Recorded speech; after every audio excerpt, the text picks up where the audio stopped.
감사합니다. 자리에 앉으시고 하나님의 말씀을 같이 나누도록 하겠습니다. 하나님의 말씀은 사도행전 7장입니다. 사도행전 7장 8절 말씀, 사도행전 7장 8절 말씀 한 절을 다 같이 읽고 우리의 말씀을 나누도록 하겠습니다. 사도행전 7장 8절 말씀 우리 다 같이 한 목소리로 같이 읽습니다. 시작. 할례의 언약을 아브라함에게 주셨으니 그가 이삭을 낳아 여드레 만에 할례를 행하고 이삭이 야곱을, 야곱이 우리 12조상을 낳으리라. 다시 한번 읽습니다. 시작. 할례의 언약을 아브라함에게 주셨더니 그가 이삭을 낳아 여드레 만에 할례를 행하고 이삭이 야곱을, 야곱이 우리 12조상을 낳으니라. 아멘. 잠시 기도합니다. 하나님, 이 시간에 우리 스데반 믿음의 선조가 선포하는 이 설교 말씀을 우리가 듣습니다. 이 말씀이 성령님이 우리에게 하시는 말씀으로 듣게 하시고 나의 신앙을 점검하게 하시고 하나님이 원하시는 대로 우리가 믿음 생활할 수 있는 귀한 시간 될 수 있도록 인도하여 주시옵소서. 예수 그리스도의 이름으로 기도합니다. 아멘. 자, 우리는 지난 시간에 스데반의 설교를 살펴보았습니다. 지금 스데반이 서 있는 곳은 공회원들 앞이죠. 권력자들입니다. 그 사람들은 마음을 먹기만 하면 한 사람 죽이는 거 일도 아닌 사람들입니다. 근데 지금 스데반은 그 앞에 서서 전혀 주눅들지 않고 두려워하지 않고 담대히 하나님의 말씀을 전하고 있습니다. 오히려 성경은 얼굴이 천사와 같았다라고 이야기합니다. 그의 얼굴이 그런 상황 속에서 천사와 같을 수 있었던 것은 그 안에 예수로 충만했기 때문입니다. 예수로 충만한 사람, 복음으로 충만한 사람은 얼굴에서 예수의 형상이 나타나고 그곳이 어디라도 할지라도 죽음의 자리를 할지라도 죽음을 두려워하기보다는 내 삶에 살고 죽는 것보다 더 중요한 내 안에 진정한 가치 예수 그리스도로 말미암아 담대해질 수 있는 것입니다. 지금 스데반은 이것이 사실이냐라고 물어보는 이 공회원들 대제사장들 앞에서 장황하게 그렇습니다, 그렇지 않습니다 라고 변명하지 않고 오히려 아브라함에서부터 시작해서 솔로몬까지 약 1000년간 내려오는 유대인들의 역사에 대해서 이야기하기 시작합니다. 그 이유가 무엇입니까? 그들이 잘못 알고 있는 선민사상 때문입니다. 그들이 잘못 알고 있는 역사의식 때문입니다. 잘못된 선민의식으로 똘똘 뭉친 그들의 가치관이 성경적이지 않은 것이라는 사실을 바로 일깨워주기 위해서 스데반은 성경에 쓰여진 그대로 역사가 증거하는 사실 그대로 이것을 증거하고 있는 것입니다. 그들이 그토록 중요하게 여기는 그 성전이 어떤 것인가? 그 건물에만 하나님이 계시는가? 아니면 하나님이 계신 곳 그것이 어디나 성전인가? 이것을 이야기합니다. 진짜 중요한 것은 성전이라는 건물이 아니라 조상들에게 역사하시고 언제 어디서나 계시고 늘 함께 하셨던 여호와 하나님, 지금도 늘 함께 하시는 여호와 하나님, 이것이 중요한 것이지 그들의 습관대로 그들의 문화대로 숭배하는 성전이라는 건물에 있는 것이 아님을 성경적인 관점에 입각해서 아주 논리적으로 말을 했습니다.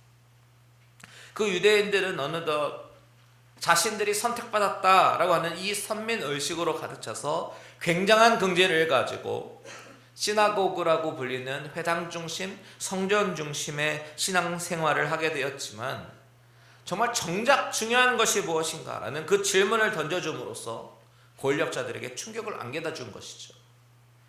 또 지난 시간에 살펴본 것 중에 중요한 포인트가 무엇이 있었냐면 그들이 그토록 중요하게 여겼던 믿음의 조상 아브라함, 언약의 출발 아브라함이 과연 특별한 사람인가? 이것에 대해서 아주 정확하게 짚었습니다. 아브라함은 메소포타미아 출신이었습니다. 갈대아 우르라는 지역 출신 아브라함은 이방인의 땅 출신이었고 그것은 우상의 땅이었다라는 사실을 리마인드 시키면서 하나님은 아브라함을 하란에서부터 만나 주신 것이 아니라 그 훨씬 이전의 삶에서부터, 이방인의 삶의 땅에서부터 영광의 하나님이 그에게 보이시고 그곳에서부터 지금 유대인들이 정착한 이곳 예루살렘까지 인도하셨다라는 사실을 말하죠. 스데반이 그렇게 이야기하는 이유는 아브라함이라는 인물이 훌륭하고 뛰어나서 하나님으로부터 선택받고 언약을 받아서 열국의 아버지가 된 것이 아니라 너무나도 연약하지만 오직 일방적으로 선택받은 그 은혜로 말미암아 언약을 받게 된 것이다. 이 사실을 말하고 싶었기 때문에 스데반의 설교를 보면 주어가 믿음의 조상 아브라함이 아니라 하나님입니다. 여호와 하나님. 철저하게 그렇게 이야기하고 있어요. 여러분, 우리도 이 은혜 의식이, 우리 연약하지만 하나님으로부터 선택받았다라는 그 은혜 의식이 우리 안에 사라지기 시작하면요, 본문에 나오는 유대인들처럼 은혜가 아닌 나의 의로 신앙생활을 하게 됩니다. 그저 아무 자격이 없고 연약한 투성이지만 그럼에도 불구하고 일방적으로 선택해 주시고 나를 인도하신 그 하나님의 은혜가 늘 저와 여러분 안에 충만하시기를 주님의 이름으로 축원드립니다. 오늘은 지난 시간에 이어서요, 하나님과 아브라함 이 두 간의 그 언약에 대해서 좀 더 자세하게 살펴보기 원합니다. 오늘 저와 여러분이 읽은 본문을 다시 한번 보시면 8절에 뭐라고 되어 있습니까? 같이 읽습니다. 시작. 할례의 언약을 아브라함에게 주셨더니 그가 이삭을 낳아 8해 만에 할례를 행하고 이삭이 야곱이 우리 12조상을 낳으니라. 자, 할례의 언약을 아브라함에게 주셨더니 라는 말로 시작하죠. 아브라함이 그들 유대인들의 믿음의 조상이 되어서 이삭을 낳았고 야곱을 낳았고 요셉을 낳았고 이런 모든 역사가 시작된 참으로 중요한 인물인데요, 그렇게 하나님께서 그 집안을 선택하시고 인도하시는 모든 과정 가운데 커버넌트라고 불리는 이 언약이 가장 중요한 핵심입니다. 그 언약으로 인해서 유대인들은 언약 백성이 되는 것이에요. 그런데 문제는 무엇이냐면 그 언약의 본질을 놓친 신약의 유대인들은요, 알맹이가 빠진 껍데기처럼 허울만 좋은 유대인의 모습이 되어버렸다는 것이에요. 즉 여호와 하나님으로부터 선택을 받은 민족, 선민의식이 잘못된 우월의식으로 변질되었다라는 것입니다. 그런데 그런 의식을 올바른 성경적인 시각으로 다시 재해석해서 스데반은 설교를 하기 시작하는 것입니다. 여기서 스데반의 설교를 잘 보면 아주 치밀하게 짜여진 전개 방식이 있습니다. 그래서 그가 꺼낸 두 번째 주제가 무엇이냐면 바로 할례입니다. 할례는 유대인들이 가장 민족적 긍지를 갖게 하는 그런 증표죠. 유대인들은 할례 없는 사람들은 거의 사람 취급하지 않았습니다. 개 취급하고 돼지 취급했습니다. 동물 쳐다보듯이 했어요. 왜냐하면 그 할례의 표식이 하나님으로부터 받은 선택받은 백성이다라는 자랑스러운 표라고 생각했기 때문입니다. 다윗도 골리앗을 처음 봤을 때 의분이 가득 차서 뭐라고 얘기합니까? 사무엘상 17장 26절에 이 할례 받지 않은 블레셋 사람이라고 얘기합니다. 이 할례 받지 않은 블레셋 사람이 누구이길래 살아계신 하나님의 군대를 모욕하겠느냐, 이렇게 막 흥분합니다. 이 다윗의 고백으로도 알 수 있는 것이 이스라엘 남자들이 태어나면서 갖는 이 할례의 표식으로 인해서 하나님이 우리 백성을 선택하시고 그 하나님이 나의 하나님이 되신다, 이 생각을 지배적으로 하게 되었는데요, 처음에는 그것이 순기능으로 작용했습니다. 구별과 성별의 의미로 사용되었어요. 이방 민족처럼 하나님을 알지 못하고 오히려 우상을 섬기면서 바알, 아세라, 몰렉과 같은 신들을 섬기는 그런 이방 민족과는 우리는 구별된 민족이야, 이런 의식이 오히려 그들을 지켜주고 보호해주는 역할을 했습니다. 다윗의 고백이 그것입니다. 언약 백성이기 때문에 하나님이, 여호와 하나님이 나의 하나님이시다 라는 그 의식이 하나님을 더욱 의지하게 만들었습니다. 그런데 나중에 시간이 흐르면서 점점점 그것이 다른 이방 민족을 배척하는 데 사용되었어요. 몸에 남는 그 표식이 그들에게는 마치 훈장처럼 자랑스러운 표가 되었고 조건이 되었고 구원의 근거가 된다고 믿었습니다. 그러다 보니까 할례가 없으면 구원받은 백성이 아니고 할례의 표가 있으면 정통 유대인이면서 구원받은 백성이다라고 생각하는 것이죠. 이것이 문제인 것입니다. 구원의 근거가 죄인을 사랑하신 하나님의 사랑과 은혜, 그리고 그 죄인을 구원하신 예수 그리스도의 십자가의 은총이 아니라 몸에 나타나는 할례의 표식이 그들의 구원의 근거가 된다는 그 생각이 문제였던 것이죠. 왜 그들은 그렇게 생각하게 되었습니까? 왜냐하면 이 유대인들이 할례에 대해서 그것의 유래와 왜 하나님이 할례를 주셨는지 배경을 잘못 이해하고 있었기 때문입니다. 그렇다면 할례에 대한 성경적인 올바른 이해는 무엇입니까? 자, 아브라함의 언약에 대해서 올바르게 이해를 하기 위해서는 우리가 창세기 15장으로 다시 한번 가봐야 되는데요. 창세기 15장을 한번 펴십시오. 성경 한번 펴십시오. 창세기 15장은 실패한 아브라함에게 찾아오신 하나님의 이야기예요. 실패한 아브라함에게 찾아오신 하나님, 이 이야기가 진행되기 바로 전에 무슨 이야기가 있었냐면 지난주에 잠깐 얘기한 것처럼 창세기 12장에 하나님께서는 아브라함에게 찾아오셔서 고향과 친척과 아버지의 집을 떠나서 내가 내게 보여줄 땅으로 가라라고 말씀하셨습니다. 그러면서 하나님께서 뭐라고 말씀하시냐면 12장 2절에 보니까 내가 너로 큰 민족을 이루고 내게 복을 주어 내 이름을 창대하게 하리니 너는 복이 될지라. 자, 하나님이 아브라함에게 너는 복의 근원이 될 거야. 너로 큰 민족을 이루게 내가 너에게 복을 줄 것이다 라고 말씀하셨습니다. 그래서 아브라함은요, 갈 바를 알지도 못하고 그냥 떠났습니다. 하란을 떠났습니다. 그래서 도착한 곳이 어디예요? 가나안입니다. 가나안 땅이 어디예요? 지금 이스라엘 백성들이 살고 있는 곳. 그런데 아브라함이 그곳에 정착하지 못하고 애굽으로 갑니다. 왜요? 기근이 들어서요. 그리고 거기서 아내를 누이라고 속이고 여러 가지 믿음이 연약한 모습을 보입니다. 그 이후에 이제 애굽에서 나와서 아브라함은 롯과 같이 동거하다가 이제 헤어지게 됩니다. 그때 하나님이 다시 한번 아브라함에게 나타나셔서 말씀하시죠. 눈을 들어서 동서남북을 보라고요. 눈을 들어서 동서남북 보면 눈에 보이는 땅을 너와 내 자손에게 주리라. 이렇게 땅에 대한 약속 그리고 자손에 대한 약속을 또 하십니다. 그래서 자손이 그 땅에 티끌 같게 하셔서 엄청 많은 자손의 축복을 주시겠다라고 말씀하십니다. 이것이 하나님의 약속입니다. 이때까지는 언약이라는 말이 안 나왔어요. 근데 이제 15장으로 가면요, 보세요. 자, 아브라함이 걱정하고 두려워하는 모습이 1절에서 나오는데 그때 하나님이 오셔서 뭐라고 말씀하시냐면 두려워하지 말라 이렇게 위로하십니다. 그렇죠? 나는 너의 방패요 너의 지극히 큰 상급이니라. 이때 아브라함의 두려움이 무엇일까요? 바로 자녀가 없는 두려움입니다. 그래서 하나님은 아브라함을 데리고 바깥으로 나가시죠. 5절 보십시오. 같이 있습니다. 시작. 그를 이끌고 밖으로 나가 이르시되 하늘을 우러러 뭇별을 셀 수 있나 보라. 또 그에게 이르시되 내 자손이 이와 같으리라.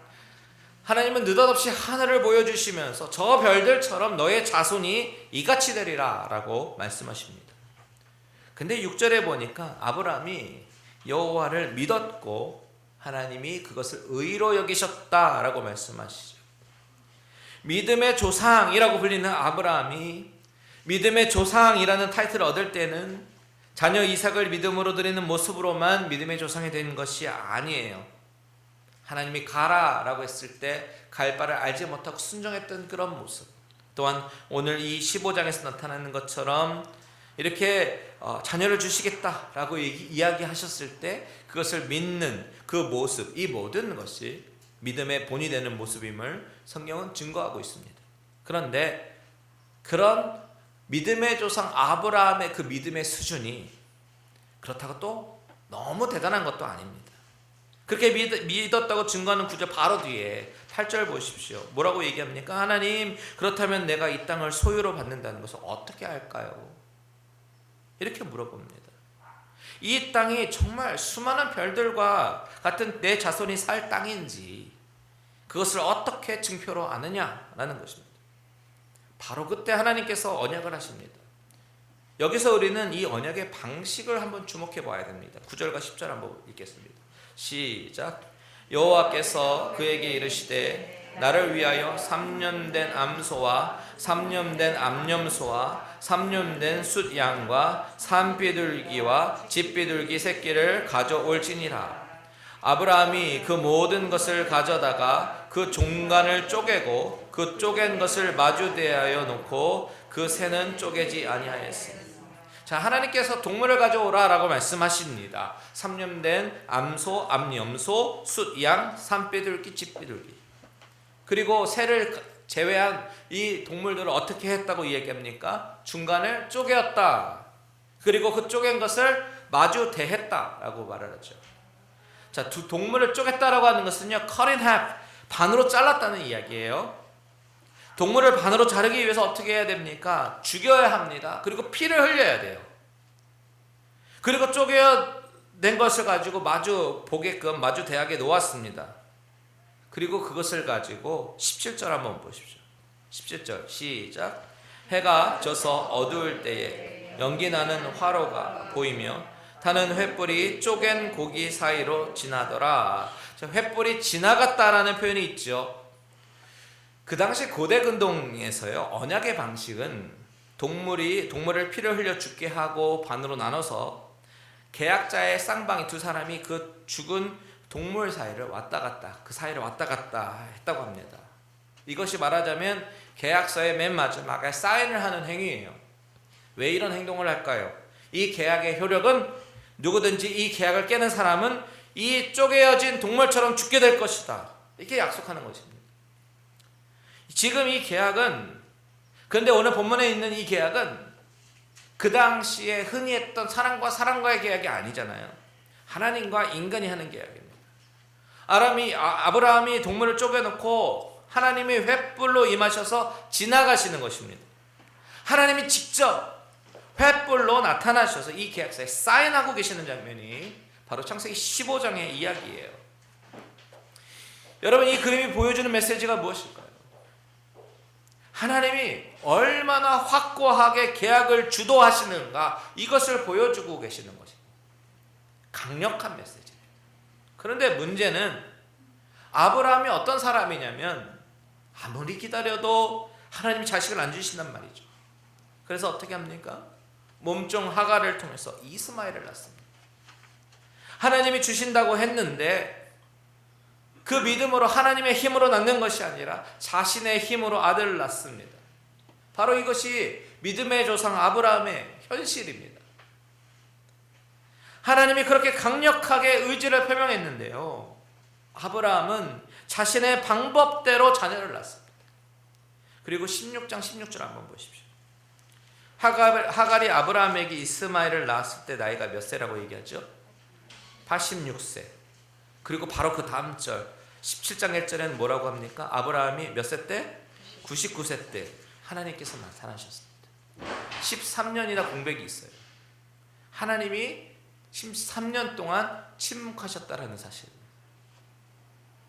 그렇게 13년 만에 나타나셔서 하나님께서 뭐라고 말씀하시는가? 바로 4절에 보니까 보라, 내 언약이 너와 함께 있으니 너는 여러 민족의 아버지가 될지어다. 그 언약을 다시 한번 확인시켜 주십니다. 이름을 아브람에서 아브라함으로 바꿔주십니다. 그리고 나서 17장 9절에서 11절 다 같이 한번 읽겠습니다. 17장 9절에서 11절 시작. 하나님이 또 아브라함에게 이르시되 그런즉 너는 내 언약을 지키고 내 후손도 대대로 지키라. 너희 중 남자는 다 할례를 받으라. 이것이 나와 너희와 너희 후손 사이에 지킬 내 언약이니라. 너희는 포피를 베어라. 이것이 나와 너희 사이의 언약의 표징이니라. 하나님이 너는 내 언약을 지키라. 무슨 언약입니까? 고기를 쪼개놓고 하나님께서 횃불로 지나가신 그 언약. 즉 나는 너의 하나님이 되리라. 그리고 너의 자손이 별처럼 모래처럼 많게 하리라 하신 그 언약 말이죠.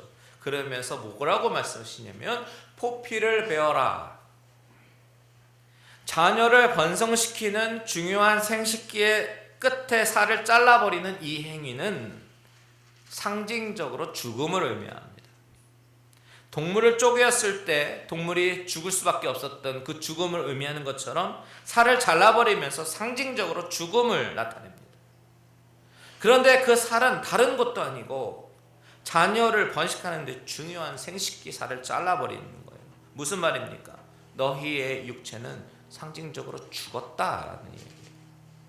너는 죽었으니 더 이상 육체적인 자녀 낳지 못한다. 하지만 앞으로 태어나는 모든 자녀들은 모두 하나님의 약속의 자녀다라는 것입니다. 히브리서 한번 볼까요? 히브리서 기자는요, 아브라함에 대해서 이와 같이 기록하고 있습니다. 11장 12절 시작. 이러므로 죽은 자와 같은 한 사람으로 말미암아 하늘의 허다한 별과 또 해변의 무수한 모래와 같이 많은 후손이 생육하였느니라. 자, 이 구절도 잘 보시면요, 죽은 자와 같은 한 사람으로 말미암아 라고 말을 합니다. 왜 아브라함에 대해서 죽은 자와 같은 한 사람이라고 말했을까요? 다 늙어서 아이를 낳을 수 없는 상태, 죽은 자와 같은 상태를 말하는 것일까요? 아니에요. 다 늙어서 자녀를 낳았음을 말하는 것이 아닙니다. 실제로 이 할례의 표를 통해서 아브라함은 사망 선고를 당한 거예요. 왜요? 계약을 파기했기 때문에. 그렇게 계약을 파기해서 그에 관한 결과는 죽음인데, 그런 몸에서 하나님은 아브라함에게 이삭을 주셨습니다. 그렇다면 이삭은 누구입니까? 아브라함의 육신의 실력으로 낳은 아들이 아니라 하나님의 약속으로 태어난 아들, 하나님의 약속의 아들임을 강하게 보여주시는 것입니다. 그렇기 때문에 이삭은 아브라함의 육신의 케어와 양육으로 길러지긴 했어도 하나님의 자녀입니다. 그래서 이삭을 바치라고 했을 때에도 순종할 수 있었던 것 같아요. 내 육신의 실력으로 낳은 아들이 아니기 때문에. 무슨 이야기입니까? 하나님이 아브라함에게 할례를 명하신 것은 어떤 의미예요? 상징적으로 아브라함은 육체적으로 죽었으니 이제 철저한 언약의 근거에서 그의 허리에서 12지파가 나고 이스라엘의 국가가 이루어질 것이다 라는 이야기입니다. 이것이 할례의 의미입니다. 육신에 대해서는 완전히 죽은 존재라는 것입니다. 그렇기 때문에 할례 받은 자는 오직 하나님의 은혜의 방식으로만 살아야 하는 것, 그것이 바로 우리 본문의 핵심입니다. 자, 제가 길게 이야기했는데요, 이 할례의 오리지널 의미를 오늘 본문에 나오는 스데반의 설교, 이 설교를 듣고 있는 유대인들은 어떻게 이해하고 있었습니까? 민족의 우월감을 나타내는 잘못된 의식, 잘못된 우월의식, 선민의식을 갖는 특징으로 이해했다라는 것입니다. 그런데 스데반의 요지가 무엇입니까? 그것이 아니다라는 거예요. 여러분 잘 생각해 보십시오. 이 할례가 신약에서는 무엇으로 바뀝니까? 세례로 바뀝니다. 세례가 뭐예요? 내 육체의 몸이 물에 잠기면서 육에 대해서 옛사람이 죽는 것입니다. 그리고 죽는 것으로 끝나는 것이 아니라 다시 올라오지요. 다시 죽은 몸이 예수 그리스도의 죽음과 부활을 통해서 새 생명 얻은 것처럼 우리도 그 예수 그리스도 안에 거할 때, 그 주님과 신랑 신부의 관계가 돼서 연합이 되어질 때 우리 몸도 살아나는 것이 바로 세례입니다. 그래서 영적인 결혼식이라고 하는 거예요. 지금 스데반이 유대인들에게 전달하고자 하는 요지가 무엇인지 아시겠어요? 우리의 삶이, 우리의 신분이 태어나면서 주어지는 혈통과 신분에 의한 것이 아니라 내 실력과 내 조건과 나의 자랑거리가 아니라 오직 무엇에 의해서? 하나님의 은혜에 의해서. 우리가 연약해도 우리를 용서하시고 우리를 기다리시고 우리에게 손을 내밀어 주시고 신실하신 당신의 약속을 지키시는 그 하나님의 일방적인 사랑과 은혜에 의해서 우리가 살 수 있는 것이다. 이것을 말하고 있는 것입니다. 바로 그것이 할례의 진정한 의미다라는 것이죠. 여러분, 이 스데반의 짧은 한마디 속에 담겨있는 엄청난 비밀의 선포가 이 말을 듣고 있는 유대인들에게는 어쩌면 견딜 수 없는 치욕감과 수치감을 안겨주었을지도 모릅니다. 그들의 자랑거리였고 그들의 면류관이었던 아브라함과 이삭과 야곱, 이 계보가 철저하게 하나님의 은혜가 아니면 이어질 수 없었다라는 그 계보였다라는 것이지요. 그들은 훌륭한 위인이 아니라 철저한 죄인이었고 연약한 인간이었다라는 사실. 그런데 이 스데반의 설교는 바로 오늘 2021년 11월 28일 저와 여러분에게 성령님이 저와 여러분에게 선포하시는 말씀입니다. 우리 또한 하나님의 은혜가 아니면 설 수 없는 자들임을 말해주고 있는 것입니다. 우리는 가끔 착각합니다. 본문의 유대인들처럼 내가 잘나서 나의 힘으로 여기까지 온 것인 줄 압니다. 나는 잘났고 저 사람은 못났습니다. 유대인들이 이방인을 보는 그 시선으로 다른 사람들이 인정하지 않고 내가 의로운 사람인 것처럼 착각하면서 살 때도 있습니다. 세례받으면서 내가 죽었다고 고백했는데 그 고백은 한시적인 고백으로 사라지고 말았습니다. 모든 판단과 정죄의 근거는 바로 내 안에 있습니다. 비본질적인 것에 매달리면서 성전을 무너뜨린다고 그렇게 불경건한 이야기를 한 것이 사실이냐, 모세의 율법에 대해서 너가 감히 이야기했느냐, 이렇게 판단하고 정죄하는 모습이 혹시 나의 모습은 아닐까요? 예배라는 본질을 지키려고 하지도 않고 예배는 다음에 드려도 되지, 이렇게 생각하고 말씀과 기도 생활 없이도 잘 살 수 있는 것 같으니까 나는 주일 예배 한 번만 드리는 것으로 만족한다 라고 생각하고 있지는 않습니까? 내 인생의 모든 것을 결정하는 기준이 성경과 하나님이 아니라 나의 감정이 나의 기준점이고 나의 논리와 나의 판단이 기준점이 되지는 않습니까? 그렇다면 본문에 나오는 유대인들의 모습과 전혀 다를 바가 없는 것이, 무엇이 잘못되었는지도 모르고 그저 전통과 관습에 의해서 회당에 앉아있는 그런 유대인들, 나는 할례를 받았고 저들은 할례를 받지 않은 그런 개만도 못하고 돼지만도 못한 인간들이라고 혀를 끌끌 차면서 판단하는 모습들, 이것들이 우리의 모습에 대해서는 절대로 안 됩니다. 바울이 고린도전서에서 뭐라고 결론을 내리고 있습니까? 고린도전서 15장 10절 다 같이 읽겠습니다. 시작. 그러나 내가 나 된 것은 하나님의 은혜로 된 것이니 내게 주신 그의 은혜가 헛되지 아니하여 내가 모든 사도보다 더 많이 수고하였으나 내가 한 것이 아니요 오직 나와 함께 하신 하나님의 은혜로라. 여러분, 이것이 저와 여러분의 신앙 고백이 되기를 축복합니다. 아브라함, 이삭, 야곱 다 너무나도 부족하고 문제투성이인 자들이지만 하나님은 그들에게 찾아와 주셔서 그들의 하나님이 되어주시겠다라고 하셨어요. 마찬가지로 우리도 문제투성이인 사람들입니다. 내가 나의 문제점을 올바로 직시하고 나의 하나님이신 여호와 하나님을 찾기 시작하면 하나님은 놀라운 방법으로 저와 여러분의 삶을 인도하실 것입니다. 나의 힘이 아닌 하나님의 은혜로 살아가는 저와 여러분들 되시기를 바랍니다. 나의 지식과 지혜로 이 세상에서 이렇게 살아야 되고 저렇게 살아야 되고 꼼수를 부리고 머리를 굴리며 사는 모습이 아니라 궁극적 지혜가 담겨있는 삶의 기준인 하나님의 말씀을 중심으로 이 세상을 살아가시기를 바랍니다.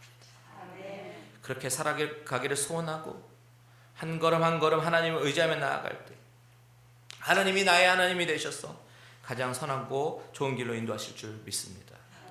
이 진리를 믿고 말씀대로 순종하여 놀라운 축복 속에 사시는 저와 여러분들 되시기를 주님의 이름으로 축원드립니다. 아멘.